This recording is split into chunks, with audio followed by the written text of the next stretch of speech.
30 सितंबर 2024 को भारतीय जनता पार्टी के वरिष्ठ नेता डॉक्टर किरोड़ीलाल मीणा ने जयपुर में एक प्रेस कॉन्फ्रेंस के दौरान वक्फ संपत्ति से जुड़े कई गंभीर आरोप लगाए। उनके निशाने पर थे all India Muslim personal law board के महासचिव मोहम्मद फजलुर रहीम। डॉक्टर मीणा का दावा था कि फजलुर रहीम ने जामिया हिदायत की वक्फ संपत्तियों का दुरुपयोग किया है और कई बीघा ज़मीन पर अवैध कब्जा किया है। इसी के जवाब में गुरुवार को एक प्रेस कॉन्फ्रेंस आयोजित हुई, जिसमें जामिया हिदायत ने इन आरोपों को पूरी तरह से खारिज करते हुए इन्हें निराधार करार दिया है। जामिया हिदायत की ओर से जारी स्पष्टीकरण किया गया है। फजलुर रहीम ने कहा कि किसी भी वक्फ संपत्ति की अवैध बिक्री नहीं हुई है और न ही किसी तरह का गलत इकरारनामा किया गया है।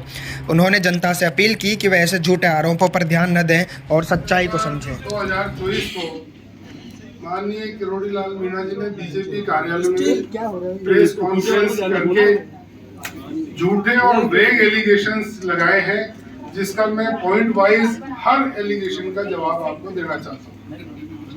पहला एलिगेशन तो उन्होंने ये लगाया है कि वक्फ की जामिया हिदायत की प्रॉपर्टी फजलुर रहीम साहब बेच रहे हैं। ये इल्जाम सरासर झूठा और बेबुनियाद है। जामिया हिदायत की वक्फ प्रॉपर्टी, जामिया हिदायत वक्फ सन 1972 में फजलुर रहीम के फादर ने क्रिएट किया था रजिस्टर्ड इंस्ट्रूमेंट के जरिए, जो कि सब रजिस्ट्रार जयपुर सिटी में 11/12/1972 को रजिस्टर कराया गया था, जिसमें वो खुद मुतवल्ली थे। उनके साथ उनके दो बेटे फजलुर रहीम और अताउर रहीम साहब मुतवल्ली थे। तब से फजलुर रहीम साहब उसके फाउंडर मुतवल्ली है। उसके बाद में मौलाना फजलुर रहीम साहब ने जामिया हिदायत के लिए मैक्सिमम प्रॉपर्टीज परचेज करी और उन सभी प्रॉपर्टीज का वक्फ बोर्ड में धारा 26 और धारा 37 में इंदराज करवाया। और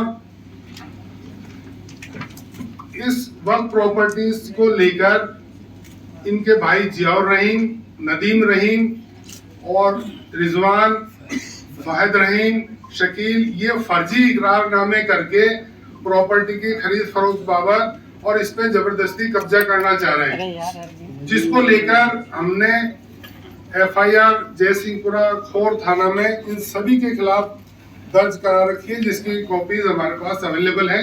आप लोग चाहेंगे तो हम आपको दे देंगे। बाकी फोल्डर में भी आपको प्रोवाइड की गई है। फजलुर रहीम साहब ने कोई भी इकरारनामा, कोई भी सेडी या कोई भी एग्रीमेंट या कोई भी दस्तावेज किसी भी वक्त प्रॉपर्टी के बेचान बाबत एग्जीक्यूट नहीं किया गया। तो किरोड़ीलाल जी मीणा का ये एलिगेशन बिल्कुल बेबुनियाद और अनफाउंडेड है कि इन्होंने वक्त की प्रॉपर्टी बेच दी। अगर उनके पास कोई सबूत हो तो वो पेश करें ओपनली। हम पेश कर रहे हैं। हमने जिन जिन लोगों ने फर्जी इकरारनामे करे उनके खिलाफ FIR दर्ज कराई, जो ट्रेस पास कर रहे हैं उनके खिलाफ FIR दर्ज। तो वक्फ प्रॉपर्टी से मुतालिक हमने FIR दर्ज कराने के बाद में पब्लिक नोटिस भी अखबार में जारी करवाए, पब्लिश करवाए हैं, जिसमें आम पब्लिक को नोटिस दिया है कि कोई भी आदमी जामिया हिदायत की प्रॉपर्टी किसी से भी परचेज नहीं है, कोई भी परचेज नहीं करे। कोई भी आदमी इंक्लूडिंग खुद फजलुर रहीम साहब भी जामिया हिदायत की प्रॉपर्टी नहीं बेच सकते। तो पब्लिक को हमने कॉशन किया है कि आप कोई भी प्रॉपर्टी मत खरीदिएगा। ये टाइम टू टाइम हमने बहुत सारे अखबारों में पब्लिश कराते रहे। तो और दूसरा मैं आपको कानूनी एतबार से बताऊं कि कोई भी प्रॉपर्टी अगर एक बार वक्फ कर दी जाती है तो उसका किसी भी तरह से बेचान नहीं किया जा सकता। ये धारा 51A वक्फ एक्ट के अंदर वॉइड ट्रांजैक्शन होता है। वॉइड ट्रांजैक्शन का मतलब ये होता है कि अगर कुछ भी लिखा पढ़ी कर लो आप, वो कागज जीरो वैल्यू है, उसकी वॉइड है।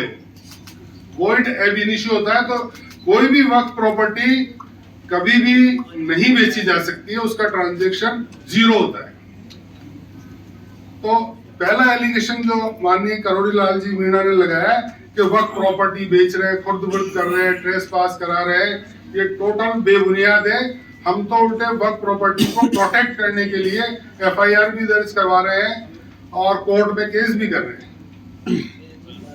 इन वक्त प्रॉपर्टी से रिलेटेड वक्त ट्रिब्यूनल में अभी केस पेंडिंग है, इसलिए इससे ज्यादा डिटेल में इसके बारे में नहीं बता सकते। अब माननीय करोड़ी लाल जी मीणा ने दूसरा एलिगेशन ये लगाया कि 1400 बीघा मंदिर माफी की जमीन इन्होंने बेच दी। ये टोटल झूठा एलिगेशन है। मैं आपको बताऊं, मौलाना फजलुर रहीम साहब ने जामिया के लिए करीब 20-25 बीघा जमीन मानपुर सड़वा में परचेज की है। मानपुर सड़वा में जो जमीन है, आपको मालूम है एग्रीकल्चर लैंड का रिकॉर्ड जमाबंदी में होता है, गवर्नमेंट मेंटेन करती है उसको। जमाबंदी में जो रिकॉर्डेड खातेदार है, जमाबंदी में जो रिकॉर्डेड खातेदार है, उससे रजिस्टर्ड सेल डीड के जरिए इन्होंने 20-25 बीघा जमीन खरीदी है। उसके बाद उसको रेवेन्यू रिकॉर्ड में नामांतरण करवा के जामिया के नाम दर्ज कराइए, जिसकी सेल डीड और नामांतरण के कागज हमारे पास ओरिजिनल मौजूद है। जमाबंदी रजिस्टर्ड डॉक्यूमेंट और सेल डीड सब सारी मौजूद है। ये 1400 बीघा का फिगर मंदिर माफी की जमीन का टोटल फेक है, झूठा है। और इसके बारे में भी कलेक्टर एडिशनल कलेक्टर नंबर 2 के यहाँ रेफरेंस पेंडिंग है, जो केस चल रहा है। मंदिर माफी की जमीन के लिए मैं आपको कानूनी स्थिति एक बार बता दूं। 1952 में Rajasthan land reforms and resumption of Jagir act 1952 आया था।